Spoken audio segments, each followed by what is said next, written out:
கடலலை கொஞ்சும் திருச்செந்தூரில் விஸ்வரூபமே வேலையா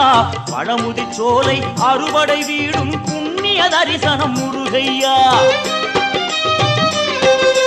திருநீர் அணிந்து வரும் போது நெஞ்சில் நிம்மதி பிறக்குது கந்தையா